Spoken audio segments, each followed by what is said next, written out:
Captain Jake Morrison stood on the bridge of the human ship Serenity. He looked out at the stars through the big windows. The ship moved slowly through space, carrying diplomats to a peace meeting. Jake had been a captain for 15 years. He loved the quiet life of moving between planets and talking to different alien races. The communication screen lit up with a bright blue light. Jake walked over and pressed a button. A tall alien appeared on the screen. The alien had crystal-like skin that shined in the light. His eyes were cold and angry. "I am Ambassador Veltar of the Zephyrian Empire," the alien said. His voice was hard and mean. "I bring a message for the humans." Jake smiled and nodded. "Welcome, Ambassador. How can we help you today?" Veltar looked at Jake like he was looking at something dirty. "The Zephyrian Empire declares war on all human worlds. You have 30 days to give us your colonies. You will bow down to our rule or we will destroy you." Jake blinked. He thought he heard wrong. "I'm sorry, did you say war?" "Yes, war," Veltar said. "Your people are weak. You have been peaceful for too long. You have forgotten how to fight. We will teach you your place in the galaxy." Jake looked around his bridge. His crew was staring at the screen. Nobody moved for a few seconds. Then Jake started to laugh. It was a small laugh at first, but it grew bigger. Soon his whole crew was laughing too. Veltar's crystal face turned red. "You laugh at war? This proves how weak you are." "I'm sorry," Jake said, wiping his eyes. "It's just that nobody has tried to start a war with humans for a very long time. Are you sure about this?" "Very sure," Veltar said. 30 days, remember that." The screen went dark. Jake shook his head and smiled. He pressed another button to call Earth. On Earth, President Lisa Campbell sat in her office. The call from Captain Morrison came through on her secure line. She listened to his report with wide eyes. When he finished, she was quiet for a long time. "They really said war?" she asked. "Yes, ma'am." The ambassador seemed very serious about it. Lisa pressed a button on her desk. "Get me the Global Defense Council. Emergency meeting in 1 hour." 1 hour later, Lisa sat at a big table with 20 other people. These were the leaders of Earth's military and government. Admiral Ryan Brooks, a big man with gray hair, held a datapad in his hands. "Let me read this again," Ryan said. "The Zephyrian Empire says we are weak from peace. They think we forgot how to fight. They want us to give them our colonies and become their slaves." The room was very quiet. Then someone started to giggle. It was Dr. Helen Carter, the smart woman who studied alien races. Her giggle became a laugh. Soon everyone in the room was laughing. "I'm sorry," Helen said, trying to stop laughing. "It's just so funny. They think we're weak because we chose peace. Should we tell them the truth?" asked General Chris Thompson. Lisa shook her head. "Not yet. Let's see how serious they are first." Meanwhile, on the farming planet called New Eden, Pete Anderson was working in his fields. The sun was warm and the sky was blue. His 2 children, Lucy and Ben, were playing near the house. Pete's wife, Mary, was hanging clothes to dry. Pete loved his life. He grew food that fed thousands of people on other planets. His farm was huge, with machines that did most of the hard work. The machines looked like normal farm equipment, but Pete knew they could do other things too if needed. A message drone flew down from the sky. It beeped and played a recording. Pete stopped his work to listen. "Attention all citizens of New Eden," the voice said. "Please gather in the town square at sunset for an important message from Earth." Pete looked at his family. Mary shrugged. "Probably just new farming rules," she said. That evening, hundreds of people filled the town square. Mayor Betty Williams stood on a small stage. She held a datapad and looked worried. "Friends," Betty said, "I have received a message from Earth. An alien race called the Zephyrian Empire has declared war on all human worlds. They want us to surrender in 30 days. The crowd was silent. Then old farmer Joe Miller started laughing. "War? Against us?" he said. "Do they know who they're talking to?" Soon the whole crowd was laughing. Children pointed at the sky and giggled. Parents smiled and shook their heads. "What should we do?" asked a young woman. Betty looked at the datapad again. "Earth says to keep living normal lives. They will handle it." Pete nodded. He knew Earth could handle it. All humans knew, even if they didn't talk about it much. Far away in space, War Marshal Thexan stood on his command ship. Around him, 50,000 warships moved toward human space. The ships were big and covered with weapons. Each ship carried 1,000 soldiers. Thexan studied reports about human worlds. The reports said humans were farmers and artists. They had no big armies, their ships were slow and weak. This war would be easy. "How long until we reach the first human world?" he asked. 5 days, War Marshal," said his second-in-command. Thexan smiled. Soon the humans would learn what real power looked like. Soon they would bow down to the Zephyrian Empire. But deep in human space, old systems were starting to wake up. Systems that had been sleeping for 3,000 years. The humans were still laughing, but something else was beginning to stir. Something the Zephyrians did not expect. Something they would never forget. War Marshal Thexan stared at his command screen with growing fear. In the past 2 days he had lost 37 scout ships. Each ship had simply disappeared after approaching human space. No distress calls, no battle reports, just silence. His intelligence officer, Sub-Commander Crix, brought him a new report. Crix's hands were shaking as he spoke. "War Marshal," Crix said, "we are detecting massive energy readings from human space. The numbers don't make sense." Thexan looked at the report. According to their sensors, some human farming worlds were putting out more energy than Zephyrian military bases. A simple human passenger ship was showing weapon power equal to a Zephyrian battleship.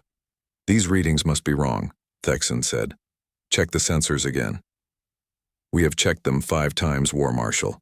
The readings are correct. We also intercepted a human communication. They were laughing about something called dusting off old toys."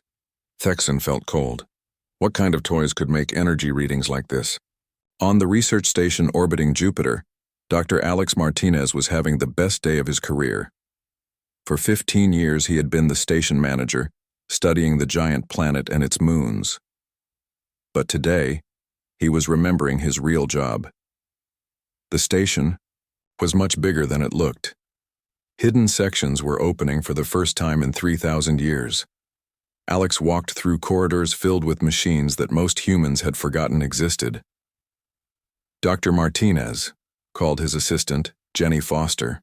"The Lazarus rings are responding to commands." Alex smiled. The rings around Jupiter looked like scientific equipment to anyone watching from far away. Even most humans thought they were just for research. But Alex knew better. His great-grandfather had helped build them during humanity's war period. "What's their status?" Alex asked. "All systems green," Jenny said. "Power levels are climbing toward full capacity." Alex looked out at Jupiter through the station's big windows. The rings around the planet were starting to glow with soft light.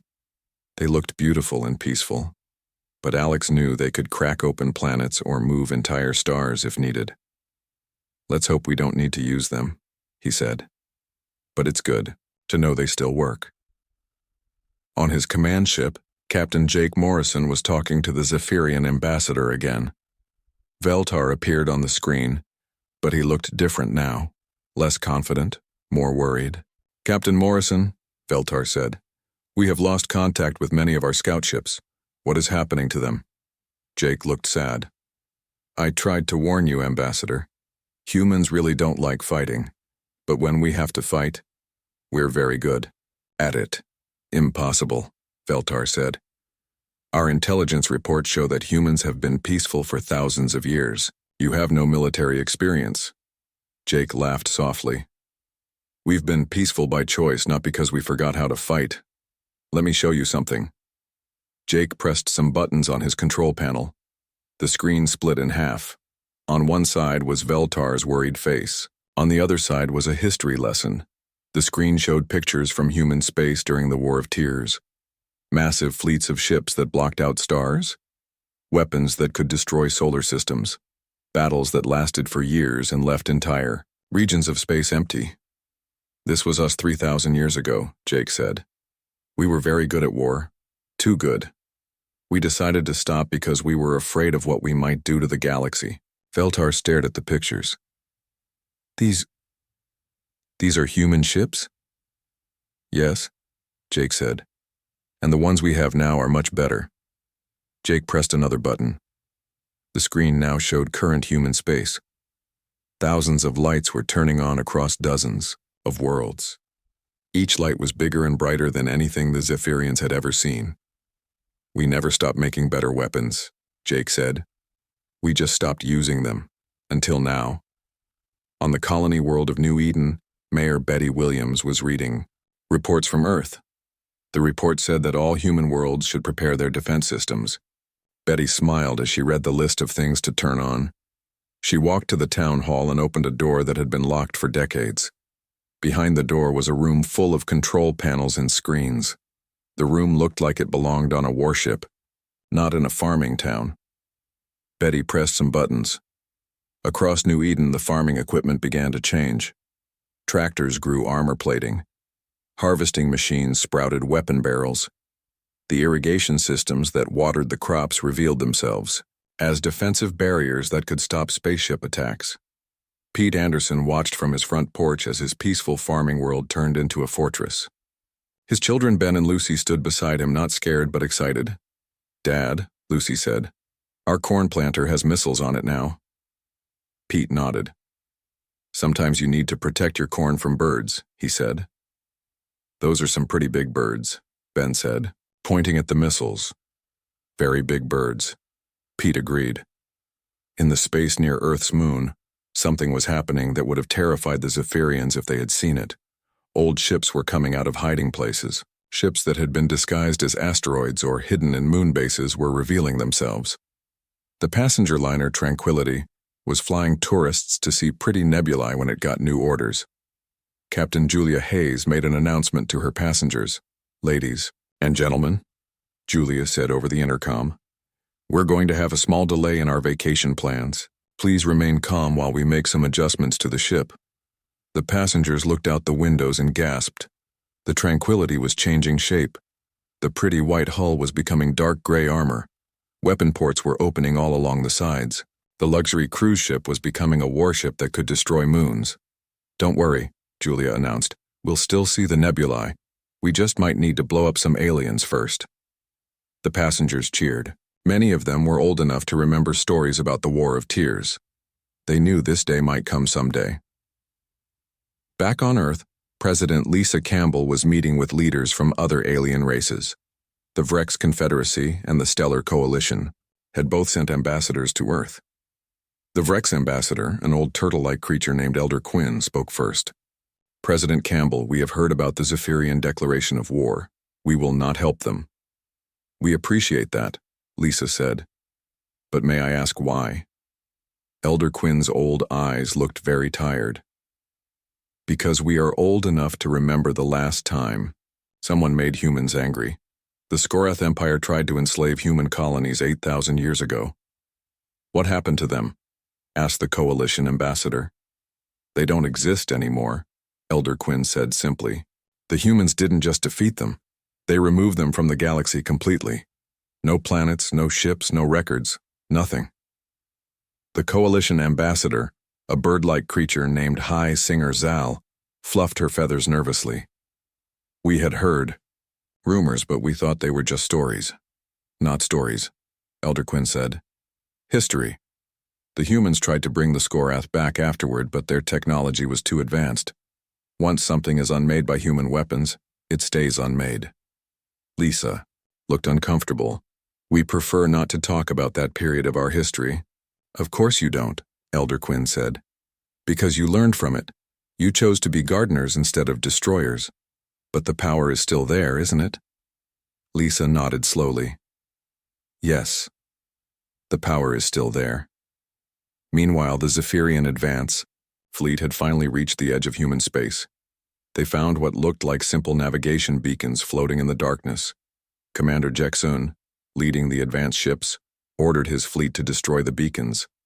Fire on those human devices, he commanded. Show them we are not afraid. 200 Zephyrian ships opened fire on the beacons. The beacons absorbed the weapons fire like it was nothing.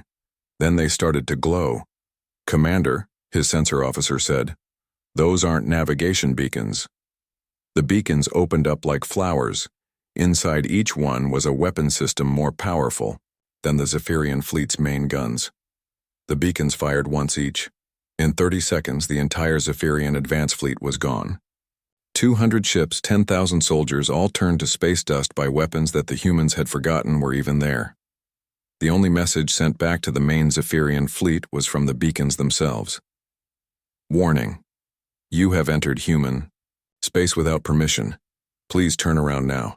This is your final warning." War Marshal Thexan received the message and stared at his empty sensor screen where his advance fleet used to be.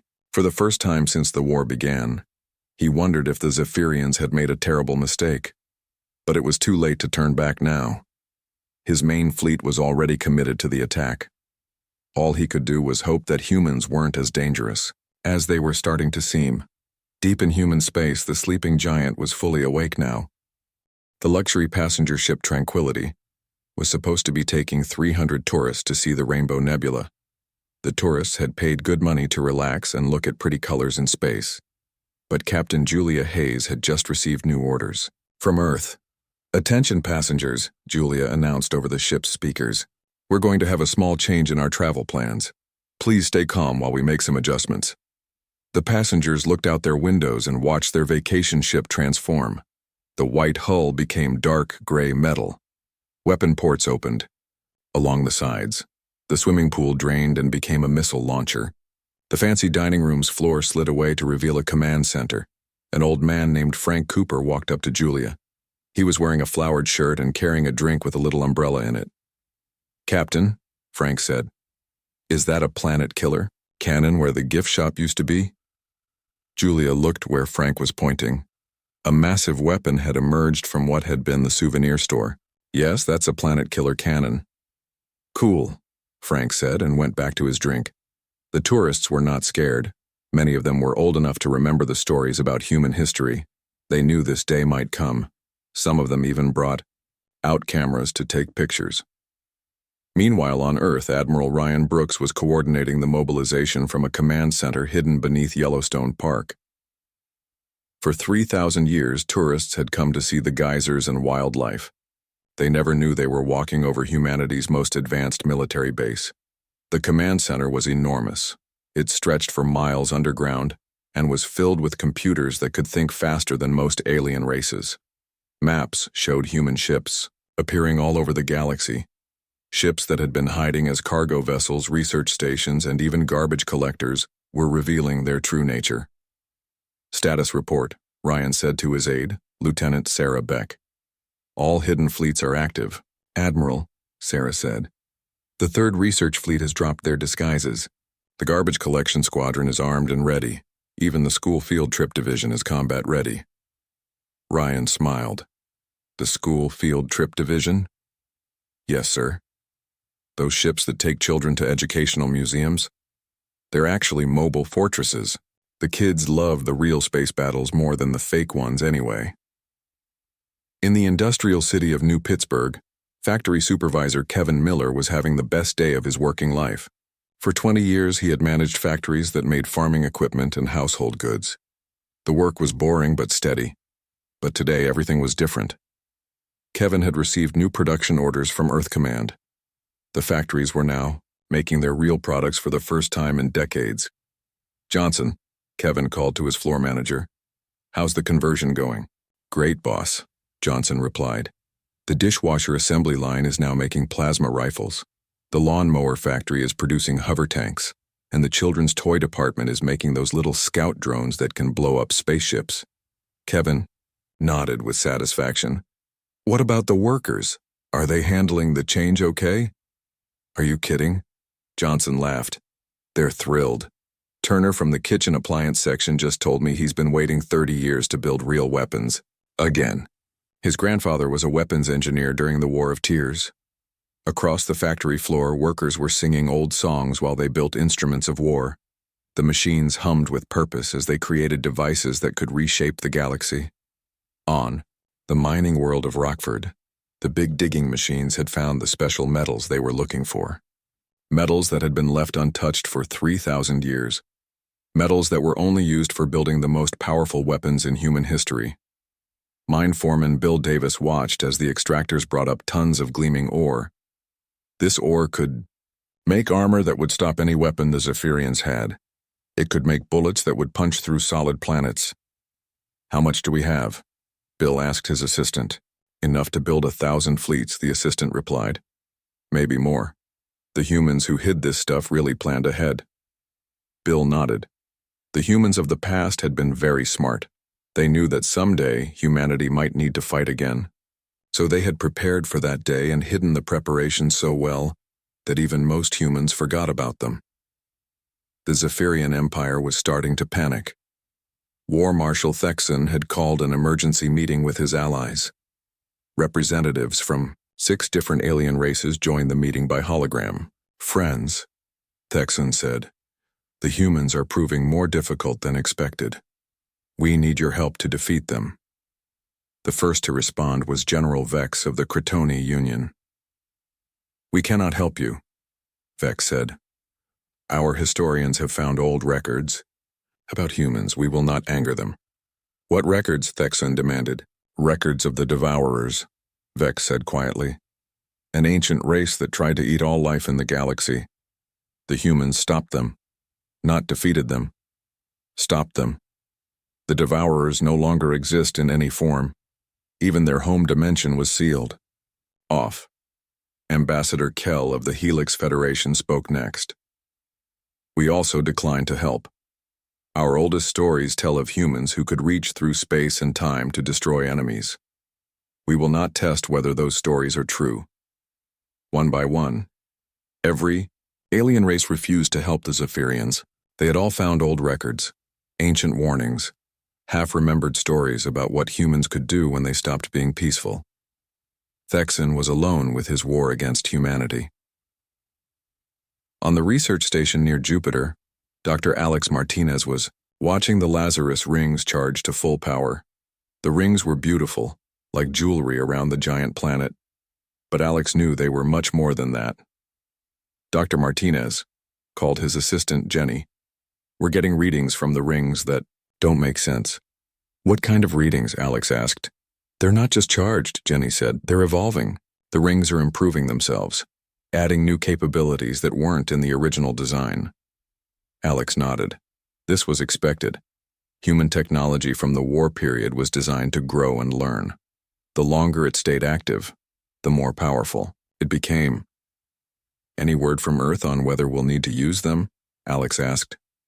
"Not yet," Jenny said. "But the rings are ready for anything. They could move Jupiter if we wanted them to." "Let's hope it doesn't come to that," Alex said. "The paperwork for moving a planet is terrible." In space, near the border of human territory, the Zephyrian Third Fleet was approaching what looked like a single human cargo ship. The ship was big and slow, painted with the logos of the human freight company. It looked harmless. Fleet Commander Yexal decided this would be an easy victory. He could destroy one cargo ship and show his superiors that humans could be beaten. "All ships," Yexal ordered. "Attack the human vessel. Show them the power of the Empire." 1,000 Zephyrian warships moved toward the cargo ship. The cargo ship did not try to run. It just sat there in space, waiting. When the Zephyrians got close, the cargo ship's captain sent them a message. "This is Captain Eddie Stone of the freight ship Patience. You guys really should turn around now." "Surrender." "Human," Yexal replied.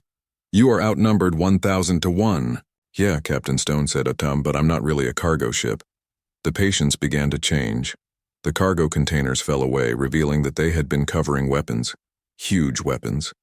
Weapons that made Zephyrian battleships look like toys. The ship that had looked like a slow cargo hauler was actually a human dreadnought, one of the most powerful warships ever built. "Last chance," Captain Stone said. "I really don't want to hurt anyone." Yexal ordered his fleet to attack. 1,000 ships fired everything they had at the Patience. The weapons hit the human ship and did nothing. The Patience absorbed the attack like it was gentle rain. Then the patients fired back. The battle lasted 18 seconds. When it was over, there was no Zephyrian Third Fleet anymore. 1,000 ships had become space dust. 10,000 Zephyrian soldiers were gone. Captain Stone sent a message to the few escape pods that had survived. Tell your leaders that humans really don't like fighting, but we're very good at it when we have to be. Back on his command ship, War Marshal Thexan stared at his empty sensor screen. In one day, he had lost his advanced fleet and his third fleet. The humans had destroyed over 1,200 ships without losing a single one of their own. For the first time since the war began, Thexan wondered if the Zephyrian Empire had made the biggest mistake in galactic history. But his remaining fleets were already committed to the attack. All he could do now was hope that somehow the Zephyrians could still win this war. Deep in human space, President Lisa Campbell was reading reports from across the galaxy. Human ships were revealing themselves everywhere, the hidden arsenal that humanity had built during 3,000 years of peace was finally awakening. And the Zephyrians were about to learn why the galaxy had been so quiet after humans chose to stop fighting. The war that the Zephyrian Empire thought would last months ended in 72 hours. War Marshal Thexan sat alone on his command ship, staring at empty space where his great invasion fleet used to be. 50,000 ships had become scattered, debris floating in the darkness. His communication officer, the only other person left on the bridge, spoke in a whisper. War Marshal, we are receiving a transmission from the humans. Thexan nodded slowly. He had been expecting this call. The screen lit up with the image of President Lisa Campbell. She was sitting in a simple office with flowers on her desk. Behind her stood military officers wearing uniforms that looked very old but also very advanced. War Marshal Thexan, Lisa said in a calm voice, I understand you wish to surrender. Thexan looked around his empty bridge. Most of his crew had abandoned ship when they realized the war was lost. Yes, he said quietly. The Zephyrian Empire surrenders unconditionally. Good, Lisa said. We will accept your surrender, but first you need to understand something important. The screen split to show images from across the galaxy. Alien leaders from dozens of different races were watching the conversation. Lisa had made sure everyone could see what was happening. The galaxy has now seen why humans chose peace, Lisa continued. We did not become peaceful because we were weak. We became peaceful because we were too strong. War became too easy for us.